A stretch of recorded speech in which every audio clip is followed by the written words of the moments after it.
ಹೆಣ್ಣು ಮಕ್ಕಳ ಹೊರ ಜನನಾಂಗಗಳನ್ನು ವಿಕೃತಗೊಳಿಸೋದು ಕೇಳೇ ಇಲ್ಲ ಅನ್ಸುತ್ತೆ. ಮೋಸ್ಟ್ಲಿ ಫಸ್ಟ್ ಟೈಮ್ ನೀವು ಕೇಳ್ತಾ ಇರ್ಬೋದು. ಹೆಣ್ಣು ಮಗು ಹುಟ್ಟಿದ ತಕ್ಷಣ ಅದು ಒಂದು ವಯಸ್ಸಿಗೆ ಬರುವ ವೇಳೆಗೆ ಬಾಲ್ಯದಲ್ಲೇನೆ ಅದರ ಹೊರ ಜನನಾಂಗ ಕತ್ತರಿಸುವಂತಹ ಎಷ್ಟು ಕ್ರೂರವಾಗಿ ಮಾಡ್ತಾ ಇದ್ರು ಅಂದ್ರೆ ಬ್ಲೇಡ್ ಅಥವಾ ಕತ್ರಿ ಅಥವಾ ಚಾಕುಲಿ ಆ ಮಕ್ಕಳನ್ನ ಎಲ್ಲ ಹಿಡ್ಕೊಂಡು ಅದರ ಹೊರ ಜನನಾಂಗವನ್ನ ಯಾವುದೇ ಅನಸ್ತಿಷಿ ಅಲ್ಲದೆ ಕಟ್ ಮಾಡೋಂಥದ್ದು. ಈ ಪ್ರಕ್ರಿಯೆ ಇಮ್ಯಾಜಿನ್ ಮಾಡಿ. ಆಕೆಗೆ ಯಾವುದೇ ರೀತಿಯ ಲೈಂಗಿಕ ಆಕೆ ಮದುವೆಗೆ ಮೊದಲು ಯಾವುದೇ ರೀತಿಯ ಅವರು ಒಂದು ಕಮಾಡಿಟಿ, ಒಂದು ಭೋಗದ ವಸ್ತು. ಇನ್ನೊಬ್ಬ ಪುರುಷನನ್ನ ಅವಳು ತಲೆನೂ ಎತ್ತಿ ನೋಡಬಾರ್ದು. ಬ್ಲೇಡು, ಕತ್ರಿ, ಚಾಕು ಆಕೆ ಪಿಯರ್ಸ್ ಮಾಡೋದು, ಕೆರೆಯೋದು, ಕಟ್ ಮಾಡೋದು. ಇಮ್ಯಾಜಿನ್ ಮಾಡಿ ನೀವು, ಪ್ರಾಣ ಎಷ್ಟೋ ಮಕ್ಕಳು ಸತ್ತೋಗಿದೆ. ಮುಂದಿನ ದಿನದಲ್ಲಿ ಆಕೆಗೆ ಲೈಂಗಿಕತೆ ಅಂದರೆ ಭಯ. ಯಾರಾದರೂ ಅಪ್ರೋಚ್ ಮಾಡ್ತಿದ್ದಾರೆ ಅಂದರೆ ಭಯ. ಅವ್ರಿಗೆ ಯೂರಿನ್ ಪಾಸ್ ಮಾಡೋಕ್ಕಾಗಲ್ಲ, ಮೆನ್ಸ್ಟ್ರೇಷನ್ ಇದು ತುಂಬ ಒಂದು ನರಕ ಯಾತನೆ ಅಂತ ಏನಾರು ಇದ್ದರೆ, ಈ ವಯಸ್ಸಾದವ್ರು ಇರ್ತಾರಲ್ಲ ಅವರು ಇದನ್ನೆಲ್ಲ ಅನುಭವಿಸ್ಕೊಂಡು ಬಂದಿರ್ತಾರೆ. ಅವರು ಯಾವುದೇ ಕಾರಣಕ್ಕೂ ಹೊರ ಜನನೇಂದ್ರಿಯನ ಹೊಲಿದು ಬಿಡೋದು, ಹೊಲಿದು ಒಂದು ಸಣ್ಣ ರಂಧ್ರ ಮಾತ್ರ ಬಿಡ್ತಾರೆ. ಡೇಂಜರಸ್ ಅಂದರೆ ಬದುಕರೆ ಬದುಕ್ಬೋದು, ಸತ್ತರೆ ಸಾಯ್ಬೋದು. ಇದು ಎಲ್ಲ ಹೆಣ್ಣು ಮಕ್ಳಿಗೂ ಮಾಡ್ತಾ ಇದ್ರಲ್ಲಿ.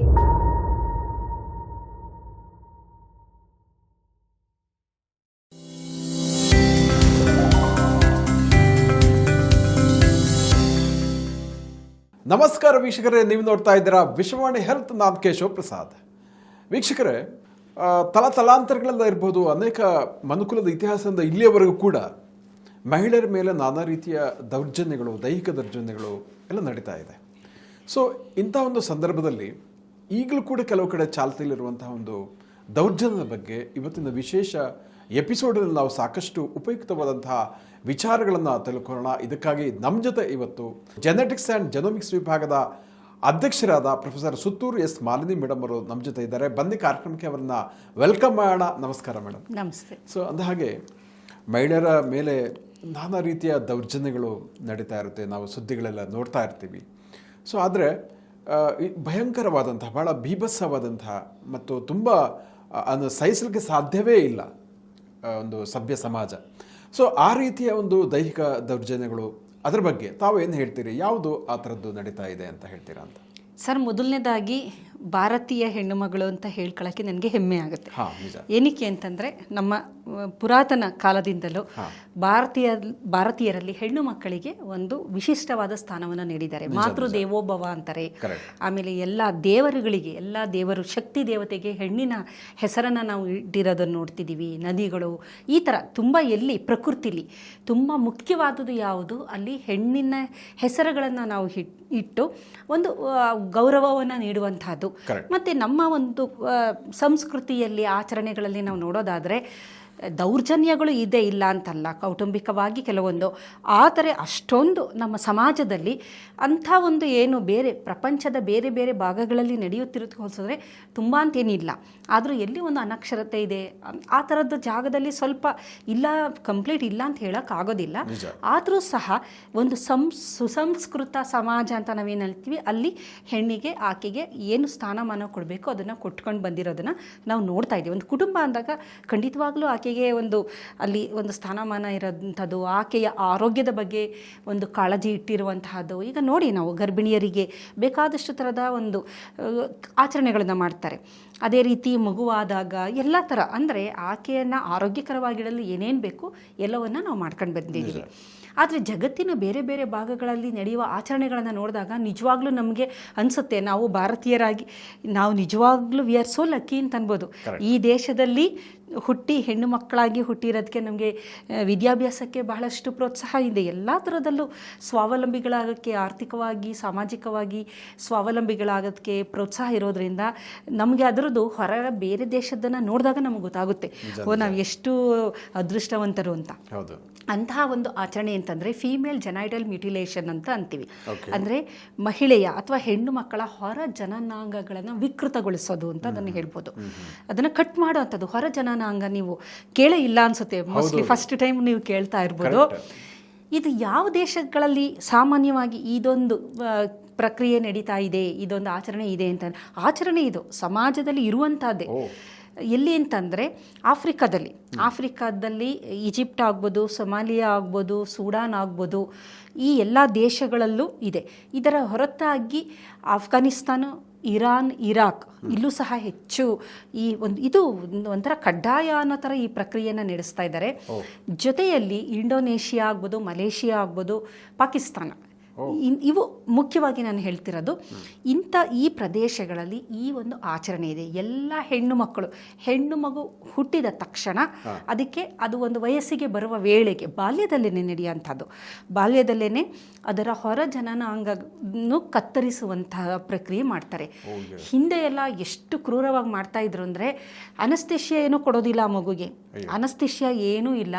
ಅದು ಒಂದು 13-14 ವಯಸ್ಸಿಗೆ ಬರುತ್ತಲ್ಲ, ಆ ಸಂದರ್ಭದಲ್ಲಿ ಏನು ಮಾಡ್ತಾರೆ, ಬ್ಲೇಡು ಅಥವಾ ಕತ್ರಿ ಅಥವಾ ಚಾಕುಲಿ ಆ ಒಬ್ಬರು ಮನೆಯ ಹಿರಿಯರು, ಒಂದು ವಯಸ್ಸಾದ ಮುದುಕಿ ಇರುತ್ತಲ್ಲ, ಆ ಮಕ್ಕಳನ್ನು ಎಲ್ಲ ಹಿಡ್ಕೊಂಡು ಅದರ ಹೊರ ಜನನಾಂಗವನ್ನು ಯಾವುದೇ ಅನಸ್ತೇಷಿಯಾ ಅಲ್ಲದೆ ಕಟ್ ಮಾಡೋ ಅಂಥದ್ದು ಈ ಪ್ರಕ್ರಿಯೆ. ಇಮ್ಯಾಜಿನ್ ಮಾಡಿ ಆ ಮಕ್ಕಳಿಗೆ ಎಷ್ಟು ನೋವು ಇರುತ್ತೆ. ಇದನ್ನು ಯಾರು ವೈದ್ಯರು ಮಾಡ್ತಾ ಇಲ್ಲ. ಈಗ ವೈದ್ಯರಾದರೆ ಅದಕ್ಕೆ ಬೇಕಾದಂತಹ ಸೂಕ್ತ ಕ್ರಮಗಳನ್ನು ಇದು ಮಾಡ್ತಾರೆ. ಆ ಜಾಗಕ್ಕೆ ಯಾವುದೇ ರೀತಿ ಸೋಂಕಾಗದೇ ಇದ್ದಾಗೆ ಅಥವಾ ಅನಸ್ತೇಷಿಯಾ ಕೊಟ್ಟು, ಇದು ಆ ಥರ ಅಲ್ಲ. ಇದು ಬಹಳ ಹಿಂದಿನಿಂದಲೂ ನಡ್ಕೊಂಡಿರುವಂತಹ ಪದ್ಧತಿ. ಇದು ಸಮಾಜದಲ್ಲಿ ಎಲ್ಲರೂ ಅವರು ಮಾಡ್ತಾ ಇದ್ದಾರೆ, ನಾವು ಮಾಡಲೇಬೇಕು ಅನ್ನುವ ಥರ ಸಮಾಜ ನಮ್ಮನ್ನು, ಇದು ಮನುಷ್ಯನ ಒಂದು ಸೈಕಾಲಜಿ. ಸಮಾಜ ನನ್ನನ್ನು ಒಪ್ಕೊಳ್ಬೇಕು ಅಂದರೆ ಸಮಾಜದಲ್ಲಿ ಏನು ಒಂದು ಪದ್ಧತಿ ಇದೆ ಅದನ್ನು ನಾನು ಮಾಡಲೇಬೇಕದು, ನಾನು ವಿರುದ್ಧವಾಗಿ ಹೋಗೋಕ್ಕಾಗೋದಿಲ್ಲ ಅನ್ನುವ ಮನಸ್ಥಿತಿ. ಎಲ್ಲರೂ ಮಾಡ್ತಾ ಇದ್ದಾರೆ, ನಾವು ಮಾಡಬೇಕು. ಆಮೇಲೆ ಇಂಟರ್ ಜನರೇಷನಲ್ ಅಂದರೆ ನಮ್ಮ ಅಜ್ಜಿ ಮಾಡಿದರು, ನಮ್ಮ ತಾಯಿ ಮಾಡ್ತಾ ಇದ್ದಾರೆ, ನಾನು ಮಾಡಬೇಕು, ನನ್ನ ಮಗಳಿಗೆ ನಾನು ಮಾಡಬೇಕು, ಆ ಒಂದು ಮನಸ್ಥಿತಿ. ಇದರ ಜೊತೆಗೆ ಇಲ್ಲಿ ಬಹಳ ಮುಖ್ಯವಾಗಿರೋಂಥದ್ದು ಏನು ಅಂತಂದರೆ, ಹೆಣ್ಣಿಗೆ ಲೈಂಗಿಕ ಬಯಕೆಯನ್ನು ನಿಗ್ರಹಿಸೋದು. ಇದು ಮುಖ್ಯ.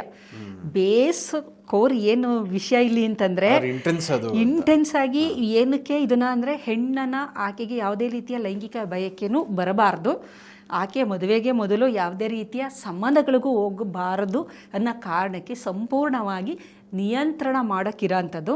ಇದರಿಂದ ಯಾವುದೇ ರೀತಿ ವೈಜ್ಞಾನಿಕತೆಯೂ ಇಲ್ಲ, ಏನೂ ಇಲ್ಲ. ಇದನ್ನು ಶುದ್ಧತೆ ಅಂತಂತಾರೆ ಅವರು, ಶುದ್ಧೀಕರಿಸೋದು ಅಂತ. ಪ್ಯೂರಿಟಿ, ನೀನು ಯಾರು ಈ ಕ್ರಿಯೆಗೆ ಒಳಪಟ್ಟಿರ್ತಾರೆ ಅವರು ಪ್ಯೂರ್ ಅಂತ. ಬಹಳ ದೊಡ್ಡ ಮೂಢನಂಬಿಕೆ, ತುಂಬ ಮೂಢನಂಬಿಕೆ ಇದು. ಏನಂದರೆ ಅದ್ರ ಹಿಂದೆ ಇರೋ ಲಾಜಿಕ್ ಏನಂದರೆ, ನೀವು ಶುದ್ಧತೆ ಅಂತ ಮೇಲೆ ಹೇಳೋದು, ನಿಮ್ಮನ್ನು ಶುದ್ಧೀಕರಿಸೋದು ಅಂತ. ಆದರೆ ಅದ್ರ ಹಿಂದೆ ಅವಳಿಗೆ ಯಾವುದೇ ರೀತಿ ಸಂಬಂಧಗಳಿರಬಾರ್ದು, ಅವಳಿಗೆ ಯಾವುದೇ ರೀತಿ ಮುಂದೆನೂ ಬಯಕೆನೇ ಇರಬಾರ್ದು, ಲೈಂಗಿಕ ಬಯಕೆನೇ ಈ ಹೆಣ್ಣು ಮಕ್ಕಳಿಗೆ ಇರಬಾರ್ದು. ಅವರು ಒಂದು ಕಮಾಡಿಟಿ, ಒಂದು ಭೋಗದ ವಸ್ತು, ಅವಳಿಗೆ ಆದ ಆಸೆ ಆಕಾಂಕ್ಷೆ ಏನೂ ಇರಬಾರ್ದು, ಇನ್ನೊಬ್ಬ ಪುರುಷನನ್ನು ಅವಳು ತಲೆನೂ ಎತ್ತಿ ನೋಡಬಾರ್ದು ಅನ್ನುವ ಕಾರಣಕ್ಕೆ. ಏಕೆಂದರೆ ಅವಳಿಗೆ ಆಸೆ ಬಂದರೆ ಆವಾಗ ಡಿಫಿಷಿಯನ್ಸಿಗಳೆಲ್ಲ ಗೊತ್ತಾಗೋಗುತ್ತೆ. ಗಂಡಂದು ಡಿಫಿಷಿಯನ್ಸಿ ಆಗ್ಬೋದು, ಏನೇ ಇದ್ರೂ ಗೊತ್ತಾಗುತ್ತೆ. ಅವಳಿಗೆ ಆಸೆನೇ ಇಲ್ಲದೆ ಹೋದರೆ, ಅವಳಿಗೇನೂ ಆ ಕ್ರಿಯೆ ಬಗ್ಗೆ ಇನ್ವಾಲ್ವ್ಮೆಂಟೇ ಇಲ್ಲ, ಅವಳು ಒಂದು ಭೋಗದ ವಸ್ತು ಅಷ್ಟೇ ಅನ್ನೋದಕ್ಕೋಸ್ಕರ ಮಾಡಿರೋ ಅಂಥದ್ದೇ ಹೊರತು ಇದರಿಂದ ಯಾವ ಸೈನ್ಸ್ ಇಲ್ಲ. ಅದು ಶುದ್ಧತೆ ಅಂತಾರೆ. ಯಾವ ಹೆಣ್ಣು ಮಕ್ಕಳು ಈ ಕ್ರಿಯೆಗೆ ಒಳಪಟ್ಟಿರ್ತಾರೆ ಅವ್ರು ಮಾತ್ರ ಮದುವೆ ಆಗೋದು. ಈಗ ಮದುವೆ ಆಗೋಕ್ಕೆ ಮೊದಲು ಇದು ಕೇಳ್ತಾರೆ, ಆಗಿದೆಯಾ, ಮ್ಯೂಟಿಲೇಷನ್ ಆಗಿದೆಯಾ ಅಂತಂದಾಗ ಆಗಿದೆ ಅಂದರೆ ಅವ್ರನ್ನಾಗೋದು, ಆಗಿಲ್ಲ ಅಂತಂದರೆ ಅವ್ರನ್ನ ಆಗೋದಿಲ್ಲ, ರಿಜೆಕ್ಟೆಡ್. ಎಷ್ಟೊಂದು ಕ್ರೂರವಾದ ಪದ್ಧತಿ. ಇದರಲ್ಲಿ 4 ಥರದ WHO ಅದನ್ನು ಎಲ್ಲ ಬಹಳಷ್ಟು ಇವಾಗ ಅವೇರ್ನೆಸ್ ಕೊಟ್ಟು ತುಂಬ ಜನ ಎಗೇನ್ಸ್ಟ್ ಹೋಗ್ತಿದ್ದಾರೆ. ಆದರೂ ಸಹ ಇದು ಯಾವ ಥರ ಅಂತಂದರೆ, ಸಮಾಜದ ಕಟ್ಟುಪಾಡಿಗೆ ಎಗೇನ್ಸ್ಟ್ ಹೋಗೋಕ್ಕೆ ಅಷ್ಟು ಸುಲಭ ಇಲ್ಲ. ರೆಬೆಲ್ ಅಂತ ಅಂತೀವಲ್ಲ, ಆಚರಣೆಗಳು ನಡ್ಕೊಂಡು ಬಂದಿರೋದು ಎಷ್ಟೋ ವರ್ಷಗಳಿಂದ ನೂರಾರು ವರ್ಷಗಳಿಂದ ನಡ್ಕೊಂಡು ಬಂದಿರೋ ಆಚರಣೆಗಳನ್ನು ನೀವು ಒಮ್ಮೆ ಧಿಕ್ಕರಿಸಿ ಹೋಗೋದಿದೆಯಲ್ಲ, ಸುಲಭದಲ್ಲ. ಆದರೆ ಕೆಲವು NGOಗಳು ಇದ್ರ ಮೇಲೆ ಭಾಳಷ್ಟು ಕೆಲಸ ಮಾಡ್ತಾ ಇದೆ. ಮತ್ತು ವಿಶ್ವ ಆರೋಗ್ಯ ಸಂಸ್ಥೆ ಭಾಳಷ್ಟು ಇದ್ರ ಬಗ್ಗೆ ಅವೇರ್ನೆಸ್ ಕೊಡ್ತಾ ಇದೆ. ಇದು ಶುದ್ಧತೆಯೂ ಅಲ್ಲ, ಏನೂ ಅಲ್ಲ, ಇದರಿಂದ ತೊಂದರೆಗಳಾಗುತ್ತೆ. ಏನೇನು ತೊಂದರೆ ಅಂದರೆ, ದೈಹಿಕವಾಗಿ ಆ ಮಗುಗೆ ಸೋಂಕಾಗುತ್ತೆ. ಬ್ಲೇಡು, ಕತ್ರಿ, ಚಾಕು ಹಾಕಿ ಪಿಯರ್ಸ್ ಮಾಡೋದು, ಕೆರೆಯೋದು, ಕಟ್ ಮಾಡೋದು. ಇಮ್ಯಾಜಿನ್ ಮಾಡಿ ನೀವು, ಒಂದು ಸಣ್ಣ ಗಾಯ ಆದರೆ ಎಷ್ಟು ನೋವು ಆಗುತ್ತಲ್ವಾ. ಅಲ್ಲಿ ಅವರು ಬಳಸುವಂಥ ಈ ವಸ್ತುಗಳೇನಿದೆ ಅದಕ್ಕೆ ಸೋಂಕಿರ್ಬೋದು, ಏನಾದರೂ ಸೋಂಕುಗಳು ಉಂಟಾಗಬಹುದು, ಪ್ರಾಣಕ್ಕೆ ಅಪಾಯ. ಪ್ರಾಣ ಎಷ್ಟೋ ಮಕ್ಕಳು ಸತ್ತೋಗಿದೆ. ಬ್ಲೀಡಿಂಗ್ ಆಗುತ್ತೆ, ಹೆವಿ ಬ್ಲೀಡಿಂಗ್ ಆಗ್ಬೋದು, ಸೋಂಕುಗಳಾಗ್ಬೋದು. ಇದರ ಜೊತೆಗೆ ಪೇಯ್ನು, ಸಿವಿಯರ್ ಪೇನ್ ಅಂತ ಅಂತೀವಿ, ಹೌದು. ಅದು ಕ್ರಾನಿಕ್ ಪೇನ್ ಸಿಂಡ್ರೋಮ್ ಅಂತಾನೆ ಡೆವಲಪ್ ಆಗಿಬಿಡುತ್ತೆ. ಅದು ಎಷ್ಟೋ ತಿಂಗಳುಗಳಿರುತ್ತೆ. ಆ ಥರ ಪೇನ್ ಸಿಂಡ್ರೋಮ್ಗಳು ಬರುತ್ತೆ, ನೋವಿರುತ್ತೆ, ಸೋಂಕುಗಳಾಗುತ್ತೆ. ಮುಂದಿನ ದಿನದಲ್ಲಿ ಮಾನಸಿಕವಾಗಿ ಆ ಮಗುಗೆ ಇದಾಗಿರುತ್ತೆ ಅಲ್ವಾ, ಪೋಸ್ಟ್ ಟ್ರೊಮ್ಯಾಟಿಕ್ ಸ್ಟ್ರೆಸ್ ಡಿಸಾರ್ಡರ್ ಅಂತ. ಆಕೆಗೆ ಲೈಂಗಿಕತೆ ಅಂದರೆ ಭಯ. ಯಾರಾದರೂ ಅಪ್ರೋಚ್ ಮಾಡ್ತಿದ್ದಾರೆ ಅಂದರೆ ಭಯ. ಏಕೆಂದರೆ ಅವಾಗ ಆಗಿರೋ ಅಂಥದ್ದು ಒಂದು ಪ್ರೊಸೆಸ್ ಇದೆಯಲ್ಲ, ಅದು ಒಂಥರ ದುಸ್ವಪ್ನ ಅಂತ ಅಂತೀವಿ ನೋಡಿ. Post traumatic stress disorder, anxiety, depression, ಮತ್ತು ದೈಹಿಕವಾಗಿ ಅಲ್ಲಿ ಆ ಪ್ರಾಸೆಸ್ ಹೆಂಗೆ ಅಂದರೆ ಅವ್ರಿಗೆ ಯೂರಿನ್ ಪಾಸ್ ಮಾಡೋಕ್ಕಾಗಲ್ಲ, ಮೆನ್ಸ್ಟ್ರೇಷನ್, ಇದು ತುಂಬ ಒಂದು ನರಕ ಯಾತನೆ ಅಂತ ಏನಾರು ಇದ್ದರೆ ಇದೇ ಒಂದು ನರಕ ಯಾತನೆ ಅಂತ ಅನ್ಬೋದು. 4 ಥರ ಇದನ್ನು ಮಾಡ್ತಾರೆ. ಮೊದಲನೇ ಪ್ರಾಸೆಸ್ಸು ಟೈಪ್ 1 ಅಂತ ಕರೀತಾರೆ. ಟೈಪ್ 1 ಅಂದರೆ ಕ್ಲಿಟೋರಿಯಸ್ ಅಂತ, ಹೆಣ್ಣಿನ ಹೊರಜನನೇಂದ್ರಿಯನ ಒಂದು ಭಾಗದ ಕ್ಲಿಟೋರಿಯಸ್ ಅಂತ ಕರಿತೀವಿ. ಅದನ್ನು ಕಂಪ್ಲೀಟಾಗಿ ಕತ್ತರಿಸಾಕ್ಬಿಡೋ ಅಂಥದ್ದು ಅಥವಾ ಪಾರ್ಷಿಯಲ್ ಆಗಿ ಕತ್ತರಿಸಾಕೋ ಅಂಥದ್ದು. ಏನಕ್ಕೆ ಅದು ಮಾಡ್ತಾರೆ ಅಂದರೆ, ಒಂದು 8,000 ನರ್ವ್ ಎಂಡಿಂಗ್ಗಳು ಅಲ್ಲಿರುತ್ತೆ. 8,000 ನರ್ವ್ಗಳಿದೆಯಲ್ಲ, ಅದು ತುದಿಯಲ್ಲಿದೆ ಆ ಜಾಗದಲ್ಲಿ. ಆ ಸಂಪೂರ್ಣ ಭಾಗವನ್ನು ಕತ್ತರಿಸಿ ಹಾಕಿದಾಗ ಯಾವುದೇ ರೀತಿಯ ಸಂವೇದನೆ ಇರೋದಿಲ್ಲ, ಏನೂ ಇರೋದಿಲ್ಲ. ಆಕೆ ಒಂದು ವಸ್ತು ಥರ ಅಷ್ಟೇ, ಇನ್ನೇನು ಇಲ್ಲ. ಈ ಫ್ರಿಜ್, ಸೋಫಾ ಎಲ್ಲ ಯಾವ ಥರ ಒಂದು ಕಮಾಡಿಟಿ ಬಳಸೋಕ್ಕೆ ಭೋಗ ವಸ್ತು ಅಂತೀವಲ್ಲ, ಆ ಥರ ಅಷ್ಟೇ ಹೊರತು ಆಕೆಗೆ ಆಸೆ ಆಗಲಿ, ಆಕೆಗೆ ಒಂದು ಆಸಕ್ತಿ ಆಗಲಿ ಏನೂ ಬರೋದಿಲ್ಲ. ಏಕೆಂದರೆ ನರ್ವ್ ಎಂಡಿಂಗ್ ಸಂಪೂರ್ಣ ಕತ್ತರಿಸಾಕ್ಬಿಟ್ಟಿರ್ತಾರೆ. ಇದು ಕ್ಲಿಟೋರಿಡೆಕ್ಟಮಿ ಅಂತ ಏನೋ ಕರೀತಾರೆ ಅದನ್ನು. ಸಂಪೂರ್ಣ ಕ್ಲಿಟೋರಿಯಸ್ನ ತೆಗೆದುಹಾಕೋದು, ಪಾರ್ಷಿಯಲ್ ಆಗ್ಬೋದು, ಫುಲ್ ಆಗ್ಬೋದು, ಅಥವಾ ತುದಿಗಳನ್ನು ಕಟ್ ಮಾಡೋ ಅಂಥದ್ದು, ಅದನ್ನು ಕ್ಲಿಟೋರಿಡೆಕ್ಟಮಿ ಅಂತ ಕರೀತಾರೆ. ಇದು 8,000 ನರ್ವ್ ಎಂಡಿದೆ ಅಲ್ಲಿ, ಅದನ್ನು ಸಂಪೂರ್ಣ ತೆಗೆದುಹಾಕಂಥದ್ದು. ಎರಡನೇದು ಕ್ಲಿಟೋರಿಯಸ್ ಜೊತೆಗೆ ಲೆಬಿಯಾ ಮೈನರ್ನ ತೆಗೆದುಹಾಕ್ತಾರೆ, ಒಳಭಾಗ, ಇನ್ನೂ ಸ್ವಲ್ಪ ಒಳಭಾಗ. ಸ್ಕ್ರೇಪಿಂಗು, ಇದೇನು ಮರ ಕಟ್ ಮಾಡ್ತಾರಲ್ಲ ಆ ಥರ ತುಂಬ ಕರಾಳತೆ, ಮತ್ತು ವಿತೌಟ್ ಅನಸ್ತಿಷಿಯಾ. ಆದರೆ ಏನಂದರೆ ಅವ್ರಿಗೆ ಅವಾಗ ಸ್ವಲ್ಪ ಮಾರ್ಫಿನ್ನು ಅಥವಾ ಮದ್ಯ ಇಂಥದ್ದು ಏನೋ ಒಂಚೂರು ಕೊಟ್ಟು, ಅನಸ್ತಿಷಿಯಾ ಬದಲು ಅಮಲು ಅಥವಾ ಈ ಡ್ರಗ್ಸ್ ಅಂತ ನಾವೇನು ಹೇಳ್ತೀವಿ ಅದನ್ನು ಕೊಟ್ಟು ಒಂಚೂರು ಅನ್ಕಾನ್ಷಿಯಸ್ ಮಾಡಿ ಮಾಡುವಂಥದ್ದು. ಅದು ಕಮ್ಮಿ ಆದಮೇಲೆ ಆ ಪೇಯ್ನ್ ಇದ್ದೇ ಇರುತ್ತೆ.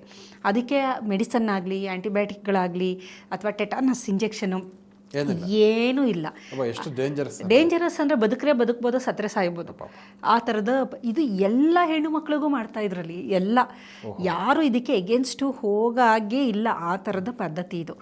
ಇದು ಎರಡನೇದು. ಮೂರನೇದು ಇನ್ನೂ ಅತ್ಯಂತ ಭಯಾನಕ ಅಂತಲೇ ಹೇಳ್ಬೋದು. ಅದು ಅಲ್ಲಿ ಏನು ಮಾಡ್ತಾಯಿದ್ರು ಅಂದರೆ, ಹೊರಜನನೇಂದ್ರಿಯನ ಹೊಲಿದು ಬಿಡೋದು. ಹೊಲಿದು ಒಂದು ಸಣ್ಣ ರಂಧ್ರ ಮಾತ್ರ ಬಿಡ್ತಾರೆ. ಸಣ್ಣ ರಂಧ್ರ ಏನಕ್ಕೆ ಅಂದರೆ ಯೂರಿನ್ ಪಾಸ್ ಮಾಡೋದಕ್ಕೆ, ಮತ್ತು ಮೆನ್ಸ್ಟ್ರಲ್ ಬ್ಲೀಡ್ ಇರುತ್ತಲ್ಲ ಅದು ಹೋಗೋದಕ್ಕೆ ಅಂತ ಬಿಡೋ ಅಂಥದ್ದು. ಇದು ಮೋಸ್ಟ್ ಡೇಂಜರಸ್ ಅಂತಂತಾರೆ. ಇದಕ್ಕೆ ಒಳಪಟ್ಟ ಅಂಥ ಮಕ್ಕಳಲ್ಲಿ ತುಂಬ ಜನ ಸತ್ತೋಗ್ತಾರೆ. ಕಾರಣ ಏನಂದರೆ ಇನ್ಫೆಕ್ಷನ್ ಆಗಿಬಿಡುತ್ತೆ. ಈಗ ಮೆನ್ಸ್ಟ್ರಲ್ ಬ್ಲೀಡ್ ಅಂತ ಹೊರಗಡೆ ಹೋಗಬೇಕಲ್ಲ, ಅದು ಒಳಗಡೆನೇ ಸೇರ್ಕೊಂಡ್ಬಿಡುತ್ತೆ, ಹೋಗೋಕ್ಕೆ ದಾರಿ ಇರೋದಿಲ್ವಲ್ಲ, ಒಳಗಡೆ ಸೇರ್ಕೊಂಡು ಅದು ಯೂಟ್ರಸ್ ಮೇಲೆ ಇದ್ರ ಮೇಲೆ ಪ್ರೆಷರ್ ಬೀಳ್ತಾ ಬರುತ್ತೆ, ಒಳ ಜನನೇಂದ್ರಿಯ ಮೇಲೆ ಪ್ರೆಷರ್ ಬೀಳ್ತಾ ಬರುತ್ತೆ. ಜೊತೆಗೆ ಒಳಗಡೆ ಅದು ಸೇರ್ಕೊಳ್ಳೋದ್ರಿಂದ ಇನ್ಫೆಕ್ಷನ್ಗೆ ತುಂಬಾ ಚಾನ್ಸಸ್ಸು ಜಾಸ್ತಿ. ಮತ್ತು ಯೂರಿನ್ ಪಾಸ್ ಮಾಡೋದು ಅಷ್ಟೇ, ರೆಗ್ಯುಲರ್ ಯೂರಿನ್ ಪಾಸ್ ಮಾಡೋಕ್ಕಾಗಲ್ಲ, ಸಣ್ಣ ರಂಧ್ರ ಮಾತ್ರ ಇರುತ್ತೆ, ಅಲ್ಲಿಂದ ಯೂರಿನ್ ಪಾಸ್ ಮಾಡಬೇಕು, ಮೆನ್ಸ್ಟ್ರಲ್ ಬ್ಲೀಡ್ ಎಲ್ಲ ಹೋಗಬೇಕು, ಹೊಲಿದು ಬಿಟ್ಟಿರ್ತಾರೆ. ಎಲ್ಲಿವರೆಗೆ ಅಂದರೆ ಅವರು ಮಗು ಆಗೋ ಸಂದರ್ಭದಲ್ಲಿ ಹೊಲಿಗೆನ, ಏಕೆಂದರೆ ಅದು ಡೆಲಿವರಿ ಮಾಡೋಕ್ಕಾಗಲ್ಲ ಅಂತ ತೆಗಿಯೋದು, ಅಲ್ಲಿವರೆಗೂ ಅದು ಹೊಲ್ದಂಗೆ. ಆಮೇಲೆ ಅವರಿಗೆ ಲೈಂಗಿಕತೆ ಅಂತ ಬಂದಾಗ ಅವ್ರಿಗೆ ಜೀವನೇ ಹೋಗುವಂಥ ನೋವು, ಏಕೆಂದರೆ ಸಣ್ಣ ರಂಧ್ರ ಮಾತ್ರ ಬಿಟ್ಟಿರ್ತಾರೆ ಅದು.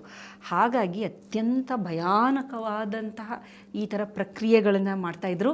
ಮುಖ್ಯ ಕಾರಣ ಶುದ್ಧತೆ. ಇಲ್ಲಿ ಶುದ್ಧತೆ ಅನ್ನೋದಕ್ಕಿಂತ ಆಕೆ ಯಾರ ಜೊತೆ ಲೈಂಗಿಕವಾಗಿ ಸಂಪರ್ಕಕ್ಕೆ ಬರಲೇಬಾರ್ದು. ಮದುವೆಗೆ ಮೊದಲು ಆಕೆಗೆ ಯಾವುದೇ ಗಂಡಸಿನ ಜೊತೆ ಸಂಬಂಧ ಇಟ್ಕೋಬಾರ್ದು ಅನ್ನೋದಕ್ಕೆ ಹೊಲಿದು ಬಿಡೋದು ಅದನ್ನು, ಆ ಜಾಗನೇ. ಇಂತಹ ಪದ್ಧತಿಗಳು. 4ನೇದು ಏನಂದರೆ ಪಿಯರ್ಸಿಂಗು, ಸ್ಕ್ರೇಪ್ ಮಾಡೋದು, ಈ ಥರ ಒಟ್ಟಿನಲ್ಲಿ ವಿಕೃತಗೊಳಿಸೋ ಅಂತಹ ಪದ್ಧತಿ. ಇದು ಈ ದೇಶಗಳಲ್ಲೆಲ್ಲ ಇತ್ತು. ಶುದ್ಧತೆ ಎನ್ನುವ ಆಚರಣೆ ಅದನ್ನ ಮೇನ್ ಇಟ್ಕೊಂಡು, ಆದರೆ ಇಂಟೆನ್ಷನ್ ಏನು ಅಂತಂದರೆ ಆಕೆಗೆ ಯಾವುದೇ ರೀತಿಯ ಲೈಂಗಿಕ ಆಸಕ್ತಿ ಬರಬಾರ್ದು, ಅನೈತಿಕ ಸಂಬಂಧಗಳಿಗೆ ಒಳಪಡಬಾರ್ದು, ಅದು ಶುದ್ಧತೆ ಅಂತ ಅಂದ್ಕೊಂಡು ಮಾಡ್ತಾಯಿದ್ರು. ಇದನ್ನೆಲ್ಲ ಕೇಳಿದ್ಮೇಲೆ ನಾವು ನಿಜವಾಗ್ಲೂ ನಾವು ಬಹಳ ಅದೃಷ್ಟವಂತರು ಹೆಣ್ಣುಮಕ್ಕಳು. ಇಲ್ಲಿ ತೊಂದರೆ ಇದೆ, ಕೆಲವೊಂದು ದೌರ್ಜನ್ಯ ಇಲ್ಲ ಅಂತಲ್ಲ, ಆದರೆ ಇಂಥದಕ್ಕೆಲ್ಲ ಹೋಲಿಸಿದ್ರೆ ಬಟ್ ಇಷ್ಟೊಂದು ಸಾರ್ವತ್ರಿಕವಾಗಿ ಮಹಿಳೆಯರಿಗೆ ಇದು ಸಾರ್ವತ್ರಿಕವಾಗಿ ಇದೆ. ಹೌದು, ಮಾಡ್ತಾ ಇದ್ದವರನ್ನ ಸಮಾಜ ಒಪ್ಕೊಂತ ಇರಲಿಲ್ಲ. ಇದನ್ನು ಯಾರು ಎಗೇನ್ಸ್ಟ್ ಹೋಗ್ತಾರೆ ಅವರನ್ನು ಒಪ್ಕೊಳ್ಳೋದಿಲ್ಲ, ಮತ್ತು ಅಂಥ ಹೆಣ್ಣು ಮಕ್ಕಳಿಗೆ ಮದುವೆ ಆಗೋದಿಲ್ಲ ಈ ಥರ. ಏಕೆಂದರೆ ಅವರು ಪ್ಯೂರ್ ಅಲ್ಲ ಅಂತ, ಈ ಕ್ರಿಯೆಗೆ ಒಳಪಡದೆ ಹೋದರೆ ಅವರು ಪ್ಯೂರ್ ಅಲ್ಲ ಅನ್ನುವ ಒಂದು ಮನೋಭಾವನೆ. ಹಾಗಾಗಿ ಏನು ಹೇಳುವ ಈ ಕೆಲವು ಹಕ್ಕುಗಳ ಹೋರಾಟಗಾರರು ಇವರೆಲ್ಲ ಏನು ಈಗ ಅದ ನಂತರ ಅದು ತುಂಬಾ ಮಾನವ ಹಕ್ಕು ಉಲ್ಲಂಘನೆ ಅಂತ ಬಹಳ ನಡೀತಾ ಇದೆ ಅದು. ಹಾಗಾಗಿ ಈಗ ನಡೀತಿದೆ, ಮತ್ತೆ ಅವೇರ್ನೆಸ್ ಆಗ್ತಿದೆ, ಬಹಳಷ್ಟು ಜನ ಒಪ್ಕೊಂತ ಇದ್ದಾರೆ, ಆದರೆ ತುಂಬಾ ಜನ ಒಪ್ಕೊಂತ ಇಲ್ಲ, ಎಲ್ಲದೂ ಆಗ್ತಾ ಇದೆ. ರಿಫಾರ್ಮೇಷನ್ ಆಗಬೇಕು ಅಂದ್ರೆ ಇದು ಈ ಥರನೂ ಒಂದಿದೆ ಅಂತ ಎಲ್ಲ ಜನಸಾಮಾನ್ಯರಿಗೆ ತಿಳಿಲಿನ ಒಂದು ಕಾರಣಕ್ಕೆ ಈ ವಿಚಾರಗಳನ್ನು ನಾವಿಲ್ಲಿ ಚರ್ಚೆ ಮಾಡಿದ್ದು. ನಿಜ ನಿಜ ನಿಜ ನಿಜ ನಿಜಕ್ಕೂ ಕೂಡ ಬಹಳ ಆಘಾತಕಾರಿ ವಿಚಾರವೇ ಇದು. ಇಷ್ಟು ವರ್ಷಗಳಿಂದ ಈ ರೀತಿಯ ಇದು ಯುಗದಲ್ಲಿ ಹೌದೌದು ಹೌದೌದು ಇಷ್ಟೊಂದು ಯುಗದಲ್ಲಿರುವಾಗ ಇಷ್ಟೊಂದು ಬಹಳ ಕ್ರೌರ್ಯ ಪರಂಪರೆ ಯಾಕೆ ಇವರು ಮಾಡ್ತಾರೆ ಅನ್ನುವಂಥದ್ದು ಮತ್ತು ಬಹಳ ಕೆಟ್ಟ ಮೂಢನಂಬಿಕೆ. ಸೊ ಅದರಿಂದ ಉಂಟಾಗುವಂಥ ತೊಂದರೆಗಳು ಬಹಳ. ಇದು ಹ್ಯೂಮನ್ ಸೈಕಾಲಜಿ ಯಾವ ಥರ ಅಂದರೆ, ಈ ವಯಸ್ಸಾದವ್ರು ಇರ್ತಾರಲ್ಲ, ಅವರು ಇದನ್ನೆಲ್ಲ ಅನುಭವಿಸ್ಕೊಂಡು ಬಂದಿರ್ತಾರೆ.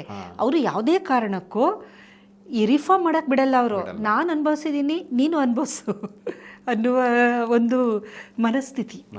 ಕರೆಕ್ಟ್. ಆ ಮನಸ್ಥಿತಿ ಆದಷ್ಟು ಬೇಗ ಬದಲಾಗಲಿ ಅಂತ ಹಾರೈಸ್ತಾ, ಸೊ ಈ ಒಂದು ವಿಚಾರದ ಬಗ್ಗೆ ಒಂದು ಬೆಳಕು ಚೆಲ್ಲುವಂತಹ ಒಂದು ಅದ್ಭುತವಾದ ಪ್ರಯತ್ನವನ್ನು ಮಾಡಿದ್ದೀರಾ, ಅದಕ್ಕಾಗಿ ಧನ್ಯವಾದಗಳು. ನಮಸ್ತೆ ವೀಕ್ಷಕರೇ. ಇಂತಹ ಮತ್ತಷ್ಟು ಉಪಯುಕ್ತ ವಿಡಿಯೋಗಳಿಗೆ ವಿಶ್ವವಾಣಿ ಹೆಲ್ತ್ ಯೂಟ್ಯೂಬ್ ಚಾನಲನ್ನು ವೀಕ್ಷಿಸಿ ಮತ್ತು ಸಬ್ಸ್ಕ್ರೈಬ್ ಮಾಡಿ. ವಂದನೆಗಳು.